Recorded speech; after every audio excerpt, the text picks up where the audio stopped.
अगर आपको उठते बैठते चलते फिरते काम करते नमाज पढ़ते या रोज़मर्रा के मामलात में आपके जो जोड़ हैं, आपके जो जॉइंट्स हैं, उनमें से कड़ाके की आवाज़ें आती हैं, कड़कड़ाहट की आवाज़ आती है, तो ये वीडियो आपके लिए इंतहाई ख़ास होने वाली है। अस्सलामु अलैकुम वरहमतुल्लाहि वबरकातुहू। मैं हूं आपका मेज़बान हकीम लियाकत अली खिची और आप देख रहे हैं हमारा यूट्यूब चैनल हर्बल वर्ल्ड। और मौजू है हमारा आज का जी कि जोड़ों में जो मादा पाया जाता है, जो गूदा पाया जाता है, जो लेसदार मवाद पाया जाता है, ठीक है, इसको गूदे से अलग कर लें, यानी इसको हम जोड़ों की ग्रीस कह सकते हैं, जोड़ों को घिसने से बचाने वाला मादा कह सकते हैं।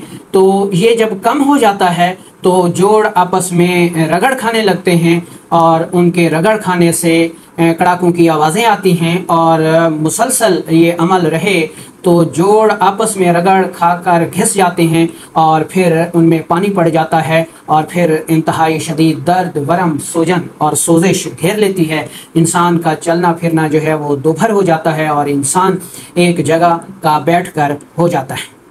दोस्तों, हमारा जो दूसरा चैनल है हकीम लियाकत भाई, उसमें भी हम बेहतरीन और फौरी तौर पर रोज़मर्रा मामलात में आने वाले अमराज की होम रेमेडीज़, ग़िज़ा से इलाज और ग़िज़ाएँ जो हैं वो बताते रहते हैं। ये चैनल चूँकि हमारा मेन चैनल है तो इसमें हम हर चीज़ जो है वो डिटेल के साथ बताते हैं। तो आप तमाम अहबाब हमारे उस नए चैनल को भी सब्सक्राइब कीजिए ताकि तेज़ तरीन होम रेमेडीज़, इलाज बिल ग़िज़ा, किचन से इलाज आपको बराबर मिलता है। तो दोस्तों, सबसे पहले हम ये देखते हैं जी के जो हमारे जोड़ हैं और इनमें जो ग्रीस पाई जाती है, जो लेसदार मवाद होता है, उसका फ़ायदा क्या है। देखें जी, आम रूटीन में, आम जिंदगी में भी आप देखें कि बाहर जो चीज़ें रगड़ खाने वाली होती हैं, जैसे बैरंग वगैरह होते हैं, गाड़ियां होती हैं, ट्यूबवेल वगैरह होते हैं, ठीक है जी, तो किसान या आम लोग या ड्राइवर हजरात उनमें ग्रीस कर रहे होते हैं। वो ग्रीस इसलिए करते हैं जी कि ये जो चीज़ें हैं जो एक दूसरे के अंदर चलती हैं, ये एक दूसरे के साथ रगड़ खाकर घिस ना जाएँ और मशीनरी ख़राब ना हो जाए। तो जिसमें इंसान जिसको अल्लाह ताला ने बेहतरीन कवाम पर पैदा किया, हमारे जो जोड़ हैं वो दो तरह के, एक जोड़ की इस तरह के समय और दूसरे ये हैं। तो ये इस तरह मूवमेंट करते रहते हैं और हमारी हरकत होती रहती हैं, हम चलते फिरते रहते हैं। ये अल्लाह ताला का बहुत बड़ा इनाम है। तो इन जोड़ों को घिसने से बचाने के लिए अल्लाह ताला ने इनमें एक किस्म का मादा भर दिया है, लेसदार ग्रीस भर दी है, जो इनको रगड़ खाने से महफूज रखती है और हमारे जोड़ सेहतमंद रहते हैं। नाकिस खुराक, ख़राब माहौल, वर्जिश का ना करना, बैठे रहना, फास्ट फूड का बकसरत इस्तेमाल जिसमें तेज़ाबियत की ज़्यादती, खुश्की की ज़्यादती या फिर गर्मी की ज़्यादती की वजह से या गर्म और खुश्क माहौल में रहने की वजह से ये जो लेसदार मादा है ये कम हो जाता है। और जब ये कम हो जाता है तो हमारे जोड़ आपस में रगड़ खाने लगते हैं और कड़ाके की आवाज़ें आती हैं, जोड़ घिसना शुरू हो जाते हैं। तो हमें ये मालूम हो गया कि जोड़ों में जो ग्रीस वाला मादा पाया जाता है ये दो सूरतों में कम होता है। एक खुश्की की ज़्यादती की वजह से, तेज़ाबियत की ज़्यादती की वजह से, और दूसरा हरारत की ज़्यादती की वजह से, सफरा की ज़्यादती की वजह से। ठीक है जी। तो अब हम ये देखेंगे जी कि इन दोनों सूरतों का बेहतरीन इलाज जो है वो हमारे पास क्या है और हम किस तरह अपने जोड़ों को घिसने से बचा सकते हैं, उस ग्रीस को पैदा कर सकते हैं, जोड़ों को रगड़ खाने से बचा सकते हैं और अपने जोड़ों की उम्र जो है वो बढ़ा सकते हैं और हमारा चलना फिरना जो है वो बेहतरीन रहेगा।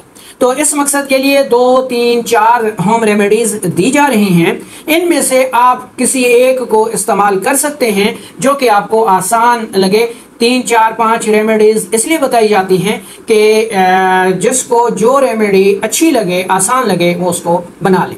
तो जोड़ों की ग्रीस पैदा करने के लिए सबसे बेहतरीन चीज़ जो है वो किसी भी जानवर के पाए हैं। आप किसी भी जानवर के पाए हफ्ते में 1 दिन 2 दिन लाजमी खाया कीजिए, ये जोड़ों की ग्रीस को पूरा रखते हैं। दूसरे नंबर पर बादाम में ऐसा मादा पाया जाता है जो कि जोड़ों की ग्रीस को ठीक रखता है। उसके अलावा मक्खन है, देसी घी है, ठीक है जी। तो ये ऐसे ग़िज़ाएँ हैं, दूध हो गया, शहद हो गई, शहद और हल्दी का मुरक्कब दूध हो गया। तो ये सारी चीज़ें जो हैं हमारे जोड़ों की जो ग्रीस है उसको पूरा रखती हैं। लेकिन इसमें लाजमी ये है कि जोड़ों की ग्रीस जिस मादे की वजह से कम हो रही है, जिस सबब की वजह से कम हो रही है, उसको भी बंद करना लाजमी है। अच्छा, रेमेडीज़ में पहले नंबर पर आती है जी हड्डी की यखनी। आपने आधा किलो वो हड्डियां लेनी हैं जिनके अंदर गूदा मौजूद हो लेकिन उनके ऊपर गोश्त ना हो। ये आधा किलो किसी हलाल जानवर की हड्डियां लेकर 2 किलो पानी में डाल दें। उसमें देसी घी भी डाल दें, प्याज भी डाल दें, लहसुन भी डाल दें और टमाटर भी डाल दें, हरी मिर्च भी डाल दें। उसके अलावा इसमें आपने काली मिर्च भी डालनी है, हल्दी भी डालनी है, ज़ीरा सफ़ेद भी डालना है। ठीक है जी। ये मिसाला जात डालकर आप इनको आग पर चढ़ा दें और हल्की धीमी आंच पर पकने दें। जब पानी 1 किलो बच जाए, ठीक है जी, तो अब आप इसको पुन छान लें। ठीक है जी। और ये जो आपके पास हड्डी की यखनी आ गई है, ये आपने 1 कप सुबह दोपहर शाम पीना है। तो ये हड्डी की यखनी बेहद मुफीद है, इसमें बहुत ताकत है। ये जहाँ हड्डियों की जोड़ों की ग्रीस को पूरा रखती है, वहाँ प्लेटलेट्स को पैदा करने में इसका बहुत अहम किरदार है। अब दूसरी रेमेडी सुन लें कि इसमें हमें मग़ज़ पंबा दाना चाहिए, यानी कपास के जो बीज हैं उनका मग़ज़ चाहिए। मग़ज़ पंबा दाना और गोखरू बराबर वज़न लेकर इंतहाई बारीक पाउडर कर लीजिए और ये जितना पाउडर हो उसके हम वज़न कोज़ा मिश्री मिला लीजिए या ग्लूकोज मिला लीजिए और 1 चम्मच यानी 3 ग्राम 1 कप दूध के साथ सुबह दोपहर शाम आपने इसको इस्तेमाल करना है। तो ये नुस्खा भी जोड़ों की ग्रीस को पैदा करने के लिए बेहद मुफीद साबित होता है। तीसरे नंबर पर आप ये रेमेडी नोट कर लें कि मग़ज़ बादाम जो मीठा हो वो आपने 100 ग्राम लेना है, सौंफ आपने 100 ग्राम लेने हैं, ज़ीरा सफ़ेद आपने 50 ग्राम लेना है, छोटी इलायची आपने 25 ग्राम लेनी है। इन सारी चीज़ों को पाउडर करके वज़न कर लीजिए और जितना इनका वज़न हो उसके दुगने वज़न में कोज़ा मिश्री मिला लीजिए या ग्लूकोज मिला लीजिए और 1 चम्मच यानी 3 ग्राम 1 कप दूध के साथ सुबह दोपहर शाम इस्तेमाल कीजिए। तो इन रेमेडीज़ में से कोई एक भी आप इस्तेमाल कर सकते हैं जो कि आपके जोड़ों की उम्र के लिए, उनकी सेहत के लिए, उनमें ग्रीस पैदा करने के लिए बेहद मुफीद साबित होती है।